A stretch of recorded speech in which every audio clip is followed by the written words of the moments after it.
They think 14 years is enough time for me to forgive the night they left a dying infant and an empty bank account to chase a fantasy. But as they step out of that limousine, aiming to reclaim the billionaire son I raised alone, they are walking into a trap. I have spent a decade sharpening my knives for this exact moment.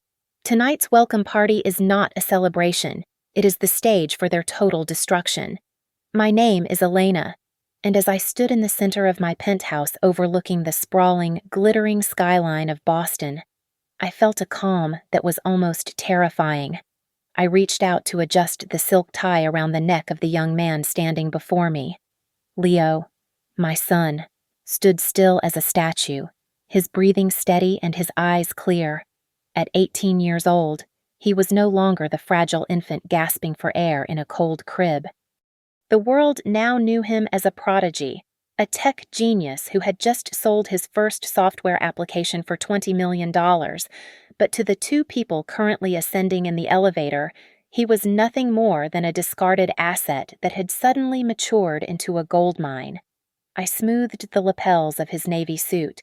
It was hard to believe that this tall, handsome young man was the same baby born with a congenital heart defect so severe that his own father had called him a broken toy.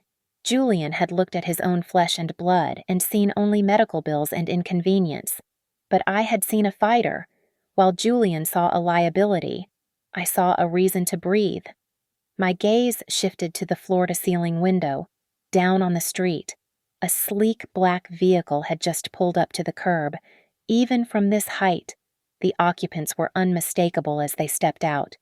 Julian, wearing a suit that I knew cost more than my first car, and Serena, my cousin, clinging to his arm like a decorative parasite. They looked radiant, glowing with the sheen of old money and new greed. They walked with a confidence that made my stomach turn, unaware that they were walking into a lion's den. The sight of them triggered a memory I had tried to suppress for 14 years. I was transported back to that stormy night in our old, drafty house. The silence had been heavy, unnatural. I remembered running to the nursery, my heart hammering against my ribs, only to find Leo turning blue in his crib, fighting for every tiny breath. The house had been emptied of anything valuable. On the changing table, anchored by a heavy glass bottle, was a note in Julian's handwriting. The words were burned into my retinas. He is too weak. This burden is yours alone. They had left us to die. They had left me with a dying child and a bank account that read 0. I blinked, forcing the memory back into the dark corner of my mind where I kept my rage. I turned to the tablet resting on the marble kitchen island. With a swipe of my finger, I activated the hidden network of high-definition cameras and microphones I had installed throughout the apartment. Every whisper, every lie, and every shift in their expressions would be recorded. Leo reached out and took my hand, his grip firm and warm. The tremble I expected to feel in him was absent. He looked at me, his eyes reflecting a maturity far beyond his years. "Mom," he said, his voice low and steady, though I could hear the slightest catch in his throat, a remnant of the emotions we were both suppressing. I am ready for this. They will not break us again. They never broke us. Leo, I whispered back, squeezing his hand. They only made us sharper. The doorbell rang. It was a sharp, intrusive sound that sliced through the quiet tension of the room. I took a deep breath, smoothing my expression into the perfect, welcoming mask of a successful businesswoman. I walked to the door, my heels clicking rhythmically on the hardwood floor. When I pulled the heavy door open, I unleashed a smile that didn't reach my eyes. "Julian Serena," I exclaimed, my voice dripping with feigned warmth. Serena lunged forward immediately, wrapping me in an embrace that felt like a constrictor snake tightening its coils. The scent of her perfume was overwhelming, a cloying floral fragrance trying desperately to mask the stench of her betrayal. "Elena." "Oh, my God," Serena cried out, pulling back to look at me with wide, glistening eyes. It has been way too long." I have missed you so much. Behind her, Julian stepped into the foyer. He didn't look at me. His eyes went straight to Leo, who was standing by the fireplace. Julian's gaze raked over my son, analyzing him not with the love of a father seeing his child after a decade, but with the cold calculation of an investor appraising a piece of real estate that had unexpectedly tripled in value. Is that really him? Julian asked, his voice smooth and practiced. It is, I replied, stepping aside to usher them into the trap I had spent 14 years constructing. Please, come in. I have just made tea. As they walked past me into the living room, observing the expensive art and the panoramic view, I began to count backward in my head.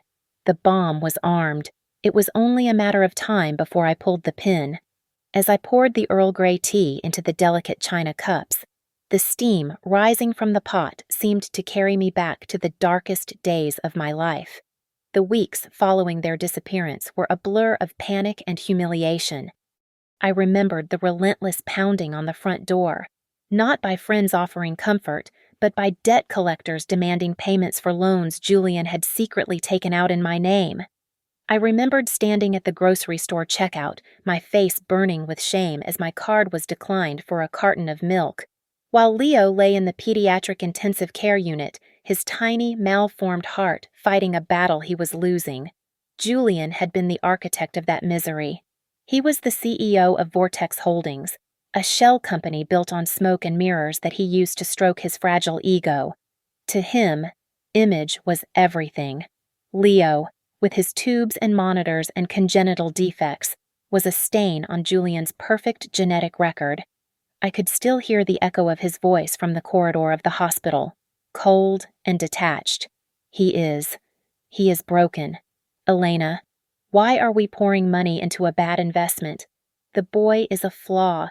And Serena, my cousin, the girl I had taken in when her own parents kicked her out. She repaid my charity by seducing my husband in my own home while I kept vigil at Leo's bedside. She had whispered poison into his ear, convincing him that a life with a sick child was a prison sentence he didn't deserve. The sharp clatter of a teaspoon against a saucer snapped me back to the present. Julian took a sip of his tea, his face arranged into a mask of pained nobility. You have to understand. Elena, Julian said, leaning forward with a look of practiced sincerity. We didn't want to leave. It was never about abandoning you. Vortex Holdings had enemies. Dangerous rivals threatened to hurt you and the boy if I didn't disappear. We left to protect you, to protect Leo. If we had stayed, God, I don't even want to think about what they would have done. Serena dabbed at her eyes with a lace handkerchief, though I noticed the fabric remained dry. It was torture. She whimpered, her voice trembling theatrically. Every night. Every single night, I cried for my little Leo. We wanted to call, but we were afraid they would trace the line. We stayed away to keep you safe. It was a performance worthy of an Academy Award. 14 years of silence. 14 years without a single birthday card or $1 for surgery. All spun into a heroic tale of sacrifice. I nodded slowly, feigning deep emotion, while my hand slipped beneath the table. I tapped a single icon on my phone, sending a preset signal to my lawyer. Davis. Plan B was now active. Leo, sitting beside me, suddenly shifted his posture. The sharp, confident genius vanished, replaced by a wide-eyed, vulnerable boy desperate for approval. So, you really loved me? Leo asked, his voice soft and hesitant, perfectly mimicking the tone of a neglected child. I always wondered, did you take my favorite bear? The one I couldn't sleep without, I waited for you to bring it back. It was a brilliant trap. Leo had spent his infancy sedated and intubated. He had never owned a bear, nor could he have held one. Julian and Serena exchanged a panicked, fleeting glance. They had no script for this. Oh, sweetie. Of course, Serena stammered, forcing a maternal smile that looked more like a grimace. We kept it safe. We have it in storage in Paris. It was the blue one. Right. I took a slow sip of my tea to hide my smirk. But as I set the cup down, my eyes caught the details they hoped I would miss. As Julian reached for the sugar bowl, his cuff rode up. The gold Rolex on his wrist caught the light, but the movement of the second hand was a ticking motion, not the smooth sweep of a genuine Swiss movement. It was a high-quality replica. I glanced at the Hermes bag Serena had placed by her feet. The leather at the corners was scuffed gray, worn down to the lining, a sign of a bag bought second-hand and used for years. The realization crystallized in my mind.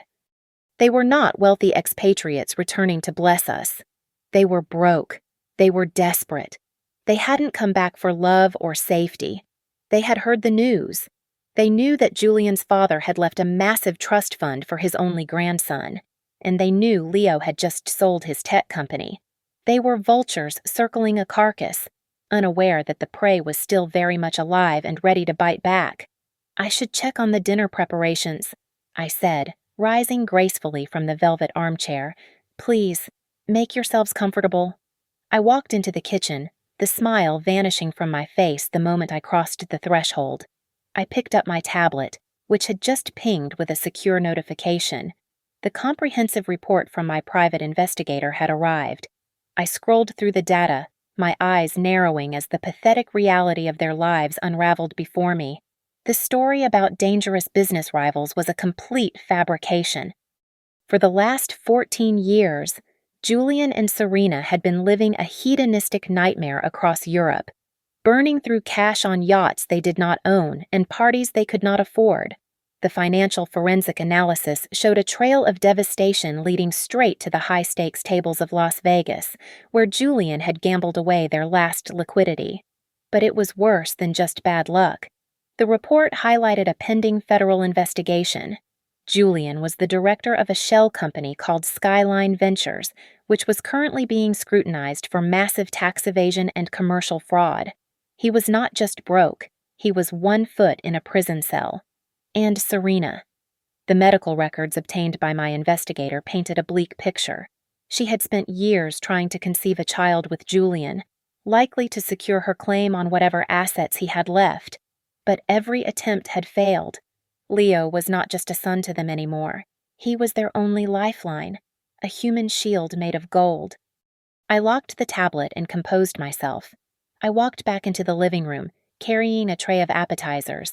I set it down on the coffee table and sat next to Leo, casually smoothing a crease in his trousers. "It is a relief to have you back." I lied, my voice steady. Leo has been under so much pressure lately. Managing a fortune of this size is difficult for a young man. The sale of his encryption software netted roughly $40 million after taxes, and the quarterly dividends from your father's trust fund are substantial. The reaction was instantaneous. Julian's posture straightened as if he had been electrocuted. The dullness in his eyes was replaced by a predatory hunger. $40 million, Julian stammered, licking his lips. That is an incredible responsibility. Elena, you have done your best, but a sum like that requires a man's touch. It requires financial sophistication. He is right, Serena chimed in, her gaze darting around the room before landing critically on Leo. And look at him, Elena. He looks so pale, so thin. You have clearly done what you could, but the boy needs a higher standard of living. He needs the kind of class and environment only his father and I can provide. You have raised him like a commoner. I felt a surge of bile rise in my throat, but I swallowed it down. Leo is 18 years old, I said softly, my voice laced with steel. He is a legal adult. He makes his own decisions. He is a child, Julian snapped, his voice rising. He is fragile. I can see it. He is too weak to handle the sharks in this city. He needs me to be his legal guardian, to manage his assets until he is fully capable. On cue. Leo hunched his shoulders forward. He let out a wet, rattling cough that sounded painful and contagious. I feel a bit dizzy, Leo wheezed, covering his mouth with a hand that trembled convincingly. Dad, I need... Serena gasped and physically recoiled, sliding to the far end of the sofa. She pulled her scarf up over her nose and mouth, her eyes wide with disgust rather than concern. Oh, God, is he contagious? Serena shrieked, her voice muffled by the fabric. Julian, do not let him breathe on me. My immune system is very sensitive. The mask had slipped. In a single second, her selfishness was laid bare. She wanted the $40 million, but she was terrified of the boy who came with it. I stood up, clapping my hands together to break the tension, a bright, dangerous smile on my face.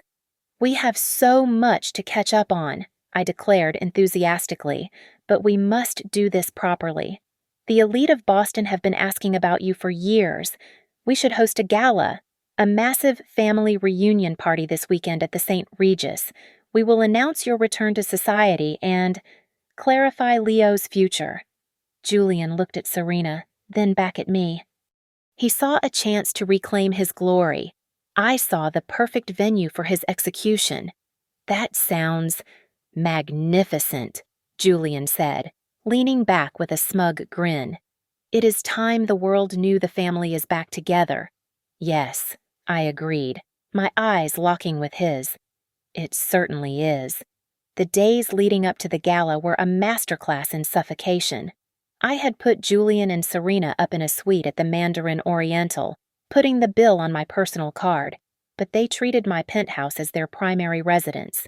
They arrived early each morning, ostensibly to bond with the son they had discarded, but in reality to mark their territory like stray dogs who had stumbled into a butcher shop. Julian's focus was entirely singular. He circled Leo's workstation like a shark sensing blood in the water. One afternoon, I watched from the reflection of the hallway mirror as Julian hovered over Leo's shoulder while my son typed on his encrypted laptop.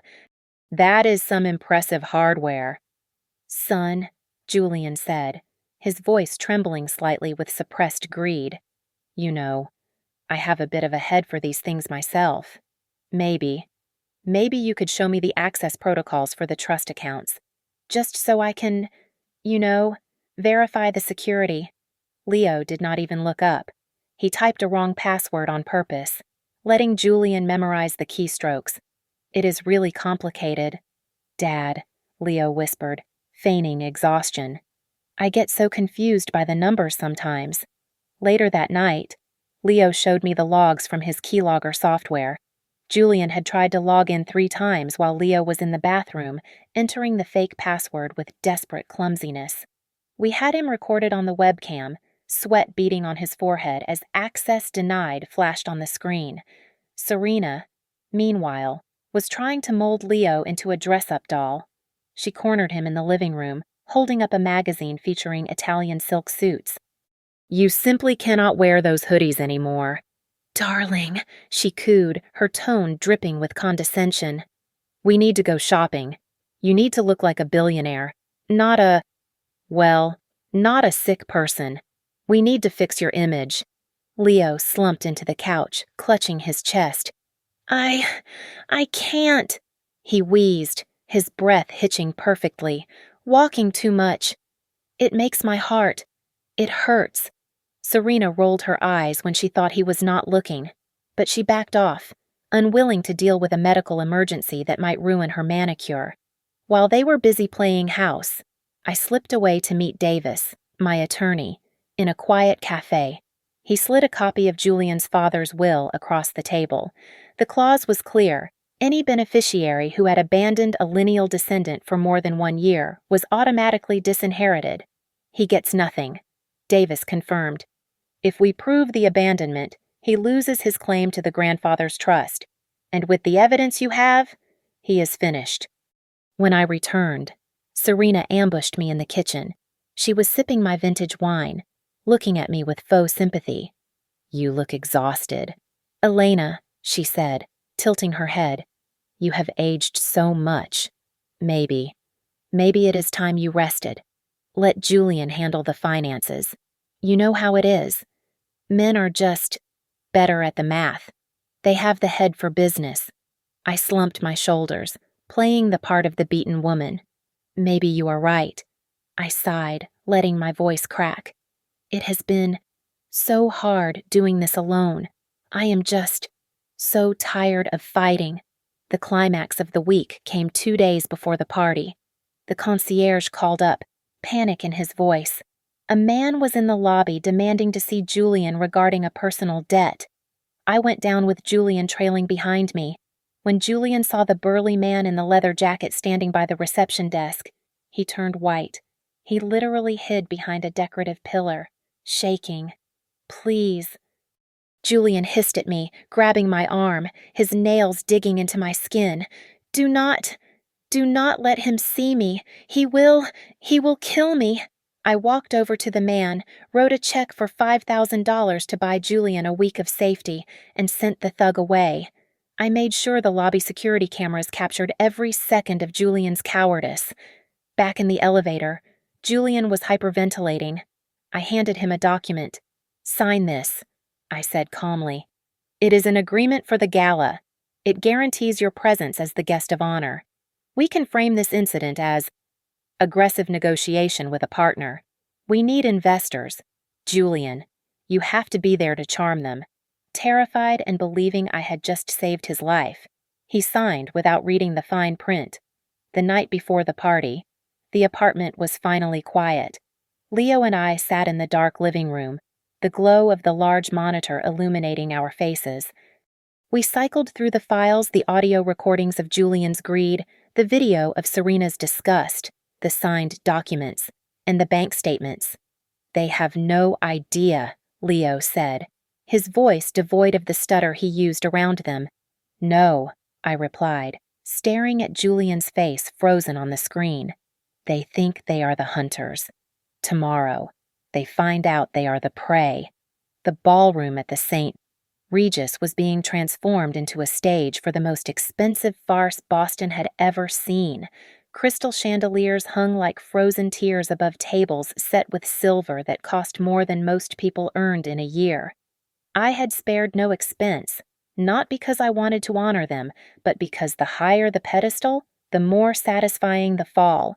Serena was currently in the master bedroom, squeezing herself into a custom-made emerald gown that I had paid $12,000 for earlier that morning. She stood before the full-length mirror, turning side to side, admiring her reflection as if she were royalty returning from exile rather than a leech returning for a second feeding.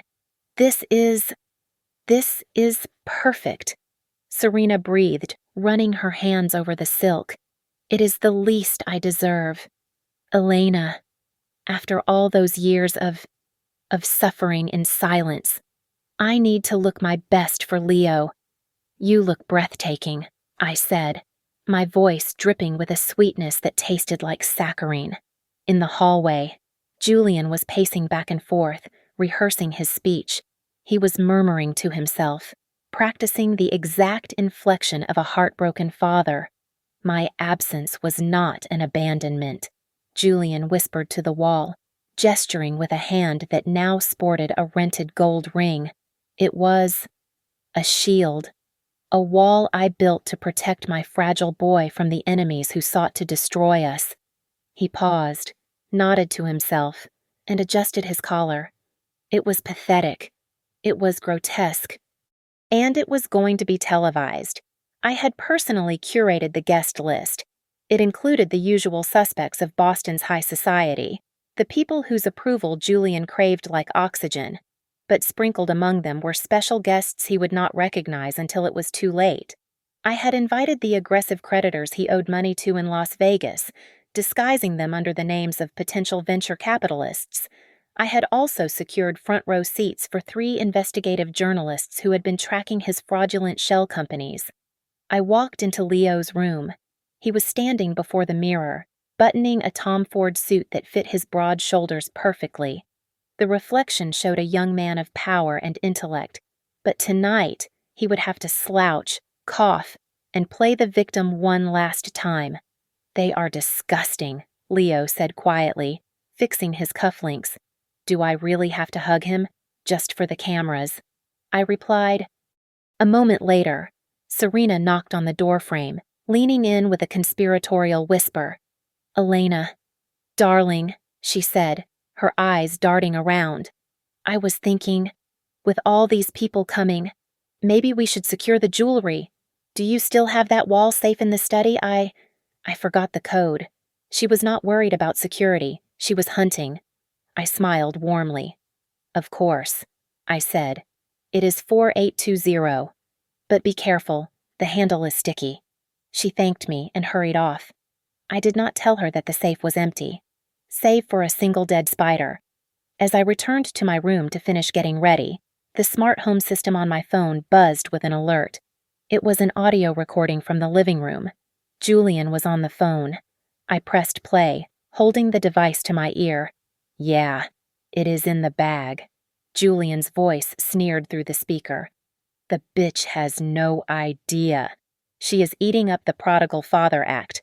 Once I get power of attorney over the kids' accounts, we are gone. I will dump her back in the gutter where she belongs. Yeah, 40 million. I know." I saved the file and synced it to the cloud. I sat at my vanity and began to apply my makeup. I skipped my usual sharp eyeliner and bold red lip. Instead, I chose soft pinks and a light foundation. I needed to look soft. I needed to look like the naive, forgiving wife who was too stupid to see the knife behind her husband's back. When the concierge called to say the limousine had arrived, we took the elevator down in silence. The air inside the stretch limo was thick enough to choke on. Julian and Serena sat across from us, holding hands, their faces arranged in expressions of solemn joy. But their eyes kept darting to their phones, likely checking bank balances or messages from debt collectors.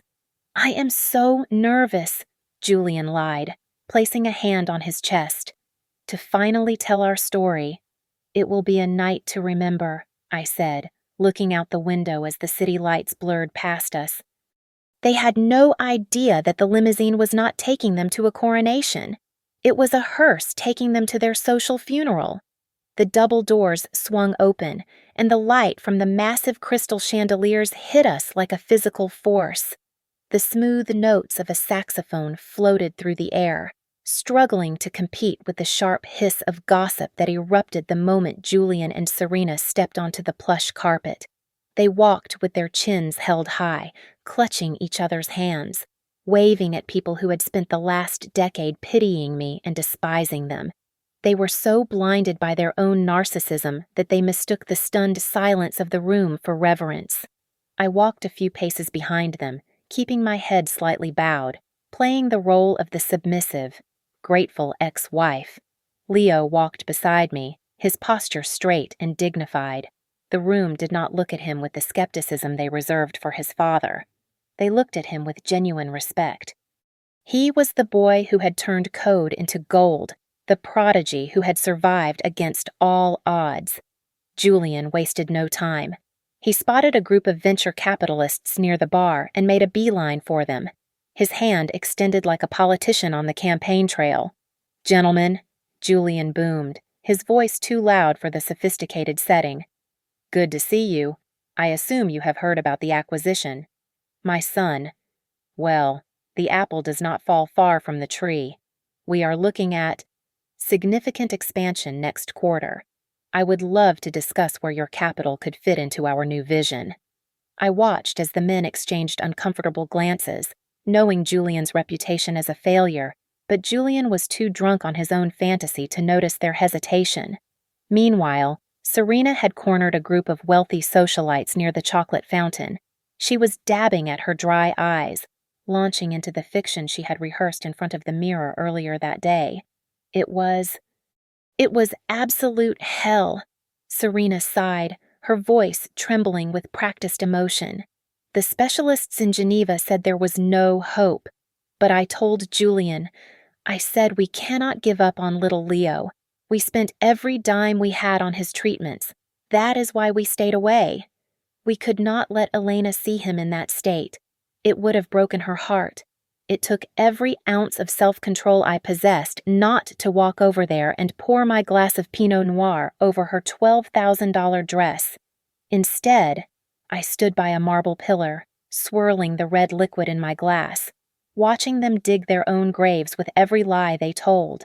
I felt like a director watching a pair of terrible actors perform their final scene before the curtain fell on their careers.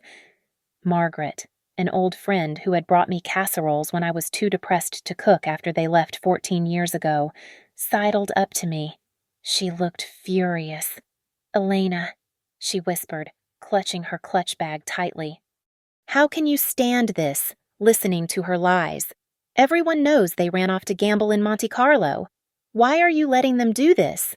I took a slow sip of wine and offered Margaret a small, sharp smile. "Patience."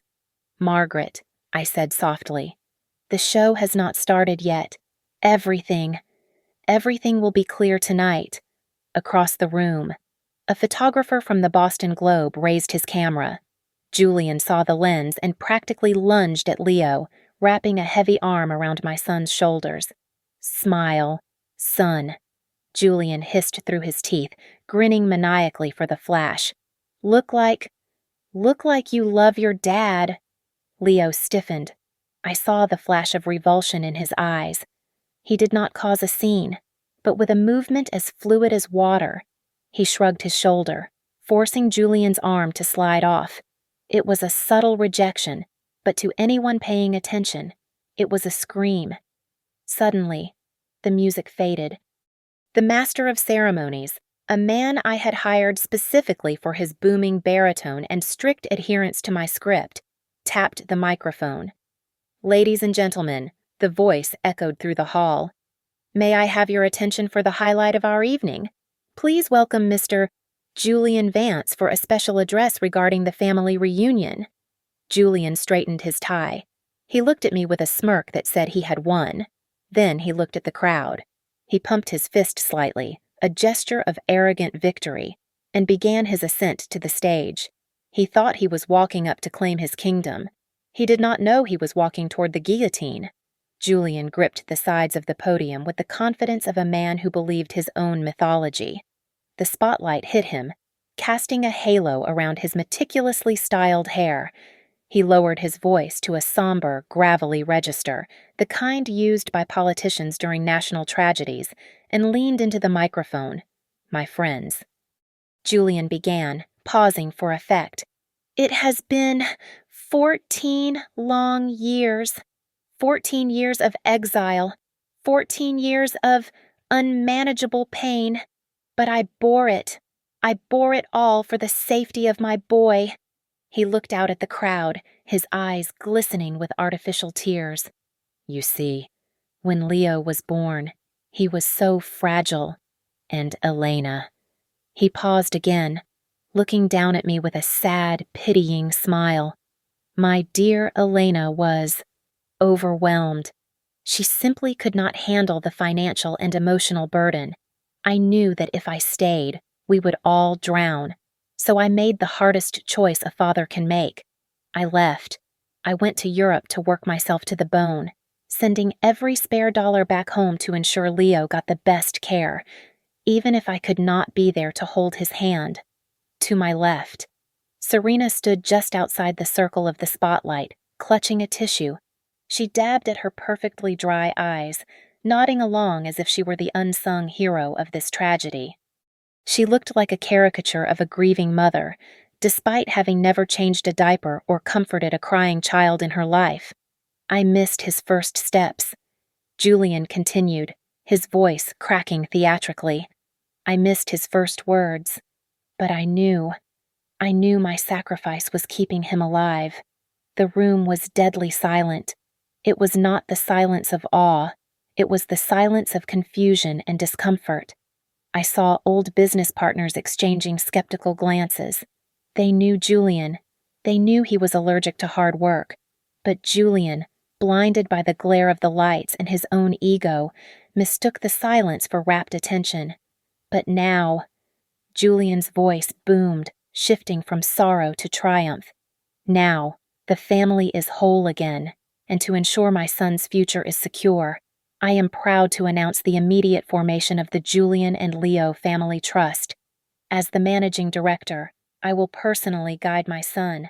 I will help him navigate the heavy burden of his wealth. He swept his arm toward the side of the stage where we were standing. Come up here, son, Julian shouted, beaming. Come and hug your father. The crowd turned to look at Leo. This was the moment Julian expected the frail, submissive boy to rush into his arms, cementing the lie. Leo stepped forward. He did not shuffle. He did not hunch. He walked with the fluid, dangerous grace of a predator entering a clearing. He buttoned his jacket as he ascended the stairs, his face unreadable. As Leo reached the podium, Julian opened his arms wide, but Leo did not embrace him. Instead, he reached out and firmly took the microphone from the stand. Julian's smile faltered for a fraction of a second, but he quickly recovered, leaning in close to Leo's ear under the guise of a paternal pat on the back. Smile, Julian hissed, his voice low and venomous, only audible to Leo and the highly sensitive microphone Leo had just tilted toward them. Smile and do exactly as I say. Or your mother is going to be in a lot of trouble. Leo pulled back. He looked down at the hundreds of faces staring up at them. Then, he turned slowly to look Julian dead in the eye. A smile spread across Leo's face, but it was not the smile of a son. It was a mirror image of my own cold, calculating expression. Leo raised the microphone to his lips. Thank you, Mr. Julian, for that fairy tale, Leo said, his voice calm, clear, and cutting through the tension like a razor blade. But I think everyone here would prefer to hear the reality. As the last syllable of Leo's sentence hung in the air, the ballroom plunged into sudden, absolute darkness. A collective gasp rippled through the crowd, followed by the hum of the massive LED screen behind the stage springing to life. The light from the display was blinding, casting harsh shadows across the terrified faces of Julian and Serena. The first image to appear was high definition and 50 feet wide. It was the note. The yellowed paper I had kept in a plastic sleeve for 14 years was now magnified for all of Boston to see. Julian's distinctive, jagged handwriting was undeniable. The words loomed over him like a judgment from God. He is too weak. This burden is yours alone. Julian turned a ghostly shade of gray. He made a guttural noise and lunged toward the control booth, clearly intending to cut the power. But two of my largest security guards stepped out from the shadows. They blocked his path with crossed arms, silent and immovable as stone statues. The screen shifted again. This time, it displayed a split-screen comparison of bank statements. On the left was our joint savings account from 14 years ago, showing a balance of $50,000. On the right, a withdrawal slip signed by Julian on the day he vanished, draining the account to zero. Below it, I had superimposed the unpaid invoices for Leo's first heart surgery, dated 3 days later. Then came the sound. The speakers, which had just amplified Julian's lies about sacrifice, now broadcast his true voice. It was the recording Leo had captured just hours ago. The bitch has no idea. Occupy the accounts. Dump her back in the gutter. Occupy the assets of the sick kid. The audio was crisp, the malice in his tone unmistakable. The crowd erupted. The polite silence of the elite shattered into angry murmurs and shouts of disbelief. The venture capitalists Julian had been schmoozing moments ago looked at him with open revulsion, realizing they had almost shaken hands with a monster. Serena grabbed the microphone stand, her face twisted in panic. It is fake," she shrieked, her voice cracking as she pointed a shaking finger at me. "This is a setup she used AI. It is a deep fake. We love our son." Leo did not even look at her. He simply tapped his tablet again. The video feed changed. It was the security footage from my living room, time-stamped from 2 days prior. On the screen, Serena recoiled from Leo, pulling her scarf over her face. Her voice rang out, synchronized perfectly with the video. "Oh God, is he contagious, Julian? Do not let him breathe on me. My immune system is very sensitive." The defensive fake AI crumbled instantly. The crowd jeered. Serena shrank back, realizing there was no place to hide from the truth. I walked up the stairs to the stage. I moved with a slow, deliberate cadence. I stood next to my son and took the microphone from his hand. I looked out at the sea of faces, not as a victim, but as the executioner. "These are the medical records," I said, pointing to the screen as documents scrolled rapidly, showing dates, procedures, and the signatures of surgeons. 3 open-heart surgeries, countless nights in the ICU. I fought death for 14 years to keep this boy alive. I did it alone. Julian did not send money. He sent silence. I turned slowly to face Julian. He was trembling, sweat pouring down his face, stripping away his composure. "You did not come back for your son." "Julian," I said, my voice echoing through the hall. "You came back because you are bankrupt. You owe millions to casinos in Monaco and Las Vegas. You are drowning." I pressed a button on a remote I pulled from my clutch. The screen changed one last time. It displayed a spreadsheet. It was a list of his creditors, including the dangerous loan sharks he had tried to hide from. "And just so everyone knows who they are dealing with," I said, my eyes locking with his, "I have the full list of the people you owe money to right here." I raised my right hand and pointed a steady, accusatory finger toward the double doors at the back of the ballroom. "And speaking of debts," I announced, my voice cutting through the stunned murmurs of the crowd, "I believe these gentlemen are here to collect—" The heavy mahogany doors burst open. It was not the waitstaff bringing more champagne. A phalanx of uniformed police officers and grim-faced agents wearing jackets emblazoned with the IRS logo marched into the room. The guests parted like the Red Sea, gasps of shock replacing the polite chatter. I had not just been planning a party for the last week. I had been compiling a dossier.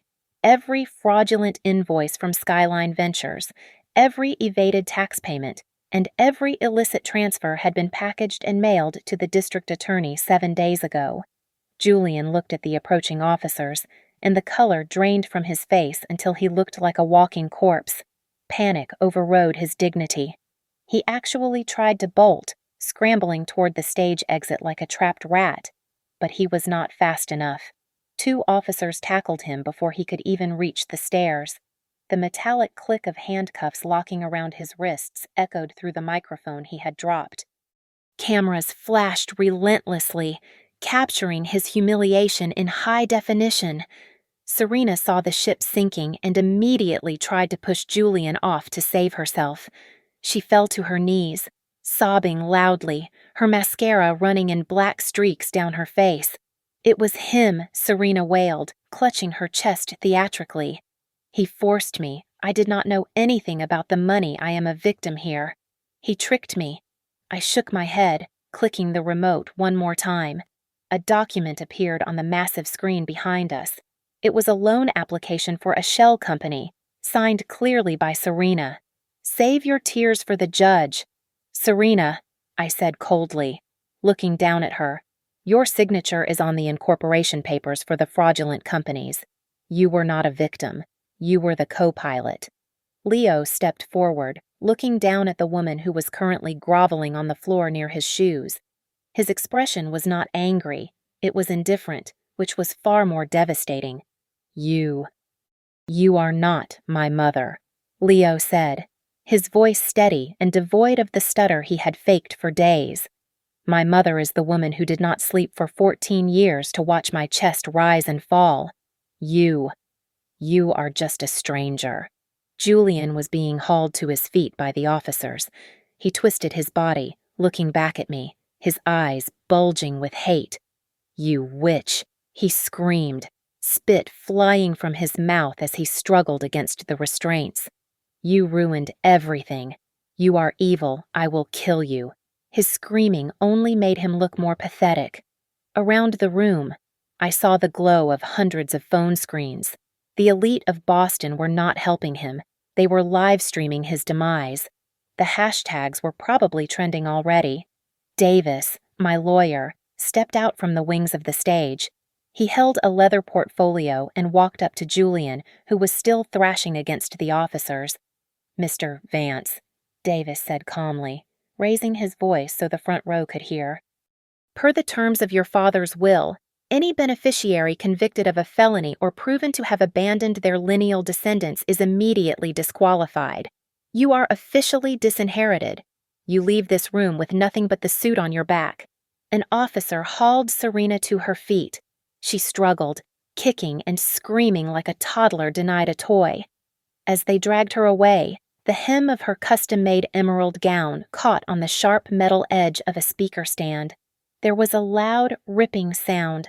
A massive tear ran up the side of the dress, exposing the cheap lining underneath and leaving her looking disheveled and trashy. It was the perfect metaphor for her life, a glamorous exterior hiding a tattered, worthless reality. The police dragged them out through the service exit to avoid the paparazzi out front, though the damage was already done. The ballroom slowly quieted down, the air thick with the residue of the drama. I stood center stage with Leo. The screen behind us finally went black. The chaos faded, leaving just the two of us standing in the spotlight, shining amidst the wreckage of the people who had tried to destroy us. As the heavy doors swung shut behind the police officers, sealing Julian and Serena's fate, the ballroom fell into a profound silence. For a moment, the only sound was the hum of the air conditioning. Then it started. A single clap from the back of the room, then another. Within seconds, the sound swelled into a deafening roar. It was not the polite, obligatory applause of high society. It was the thunderous sound of genuine respect. They were not applauding my wealth or my status. They were applauding the woman who had survived the fire and the son who had risen from the ashes. I lifted the microphone one last time. My hand was steady, and my voice was no longer pitched to play the role of the submissive wife. It rang out with the full power of my victory. "Family is not defined by DNA," I said, looking out at the crowd. "Family is not about whose blood runs in your veins. Family is defined by the people who stay when the storm breaks. It is defined by the people who hold your hand when the monitor flatlines." I turned to look at Leo. The boy Julian had tossed aside like a broken toy was now standing tall, the strongest man I knew. He was no longer the fragile infant in the incubator. He was my partner, my defender, and my greatest achievement. Leo stepped in close and wrapped his arms around me, burying his face in my shoulder just as he had done when he was a child seeking comfort. But this time, he was the one offering strength. We won, Mom," he whispered, his voice thick with emotion. "It is finally over." It was a moment of pure, unadulterated warmth that stood in stark contrast to the cold calculation of the revenge we had just executed. I squeezed him back, allowing myself a single deep breath of relief. Then, I turned my gaze to the camera of the investigative journalist in the front row, knowing the red light meant we were still live. I looked directly into the lens, sending a message to the two people currently sitting in the back of a police cruiser. "Do not ever underestimate a woman who is protecting her child," I said, my voice low and dangerous. "You might think she is weak, but she will burn the world down to keep him warm." I took a step back and addressed the room again. "I know many of you brought generous gifts for this so-called reunion," I announced. "I am directing my staff to liquidate every single gift and combine it with the money Julian intended to steal. 100% of the proceeds will be donated tonight to the Boston Children's Hospital Fund for abandoned infants and congenital heart research." The applause erupted again, louder this time. Leo and I did not stay to mingle. We walked down the stairs of the stage, side by side. The crowd, usually so desperate to be seen, parted for us like the Red Sea. They stepped back with reverence, giving us a wide berth as we walked down the center aisle. No one tried to stop us. No one tried to offer fake platitudes. They simply watched the Queen and the Prince leave the court they had conquered, We pushed through the front doors of the St. Regis and stepped out into the cool night air. The humidity of the crowded ballroom vanished, replaced by the crisp, clean breeze of freedom. The city lights of Boston twinkled above us, but they looked different tonight. They no longer looked like cold, judging eyes. They looked like stars. I looked down at my hand, interlaced with Leo's. The past was gone. The debts were paid. The ghosts were exorcised. "Let's go home, Leo," I said softly. "Yeah." He smiled, squeezing my hand. "Let's go home." We walked toward our car, not the limousine we had hired for the show, but our own car. The flashbulbs of the paparazzi popped behind us, but we did not blink. We did not look back.